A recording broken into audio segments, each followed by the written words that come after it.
Good morning बच्चों।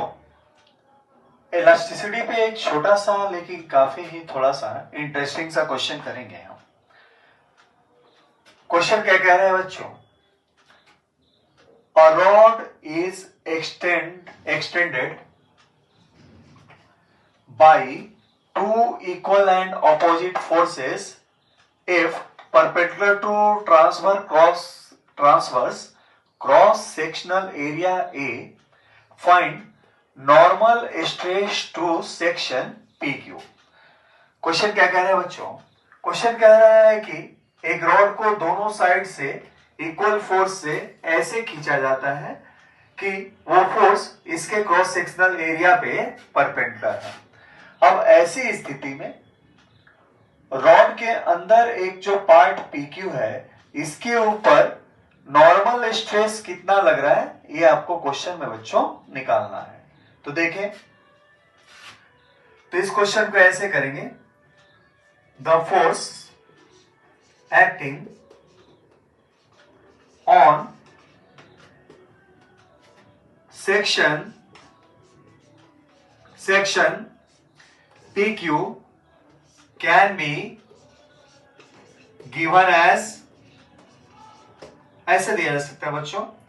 ये जो सेक्शन PQ है ना, ये ऐसे इंक्लाइन है रॉड में, ये रॉड है आपका, और इस रॉड में ये आपका क्रॉस सेक्शन है जो परपेंडिकुलर क्रॉस सेक्शन है, इसके साथ ये सेक्शन ऐसे इंक्लाइंड है PQ।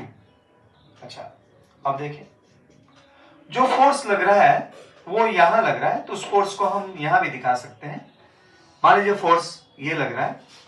अच्छा, फोर्स ऐसे लग रहा है, ये वाला पार्ट कितना है आपके पास? तो ये वाला पार्ट है बच्चों थीटा, ठीक है। अब देखिए, ये थीटा होगा, तो यहां से अगर एक परपेंडिकुलर ड्रॉप करें हम, तो ये भी क्या हो जाएगा बच्चों? थीटा हो जाएगा, अल्टरनेट एंगल। अब इस फोर्स का कंपोनेंट इस PQ सेक्शन पे नॉर्मल डायरेक्शन में क्या मिलेगा?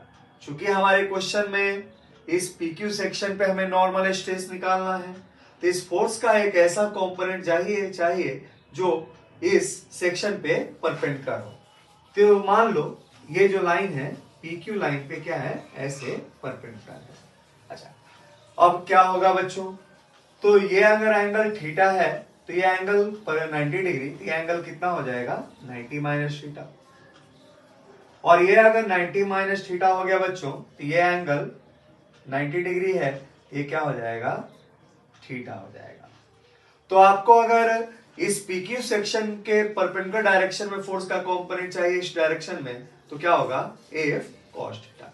अच्छा, अब एक चीज और देखिए बच्चों, चूंकि ये जो क्रॉस सेक्शन है ये वाला,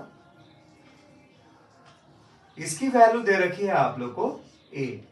अच्छा, इस क्रॉस सेक्शन से इंक्लाइंड PQ के साथ जुड़ा हुआ क्रॉस सेक्शनल एरिया क्या हो जाएगा बच्चों? ये जो क्रॉस सेक्शनल एरिया है PQ के साथ जुड़ा हुआ, ये होगा ऐसे, cross section attached with PQ can be given as, कैसे दिया जा सकता है बच्चों? तो ये अगर ये है ना, तो हम इसको लिख सकते हैं कैसे? cos थीटा इक्वल टू, कैसे लिख सकते हैं बच्चों? तो cos थीटा इक्वल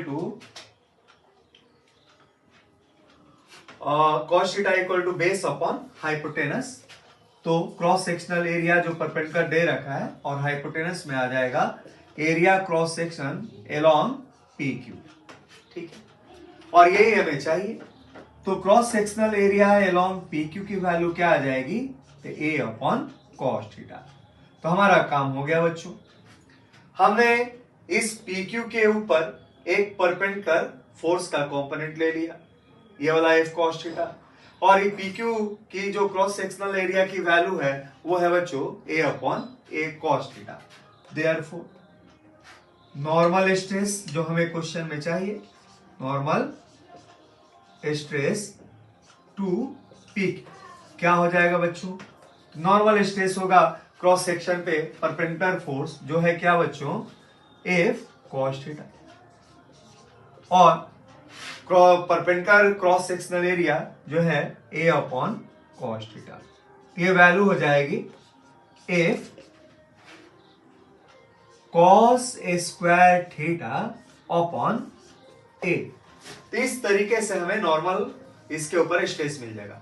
अच्छा, क्वेश्चन में बच्चों कहता कि इस पीक्यू सेक्शन के ऊपर एक टेंजेंशियल स्ट्रेस निकालें, तो टेंजेंशियल स्ट्रेस के लिए आप फोर्स का वह कंपोनेंट लेते जो इसके सरफेस के ऊपर क्या होता है बच्चों? पैरेलल होता। जैसे ये फोर्स है ना, तो फोर्स इसके साथ एंगल कितना बनाता है बच्चों? तो टेंजेंशियल स्ट्रेस अगर निकालना होता तो एंगल होता बच्चों कितना? ये थीटा प्लस 90, अर्थात कि 90 प्लस थीटा। तो फोर्स का जो कंपोनेंट इसके सरफेस के अलॉन्ग होता वो होता एफ कॉस 90 प्लस थीटा, जो आ जाता मैग्नीट्यूड में एफ साइन थीटा। और अगर आपको टेंजेंशियल स्ट्रेस निकालना है तो टेंजेंशियल फोर्स की वैल्यू आता एफ साइन थीटा, और इस क्रॉस सेक्शन की वैल्यू कितनी है आपके पास? A upon cos theta. तो F sine theta upon A upon cos theta, that is F sine theta into cos theta by A.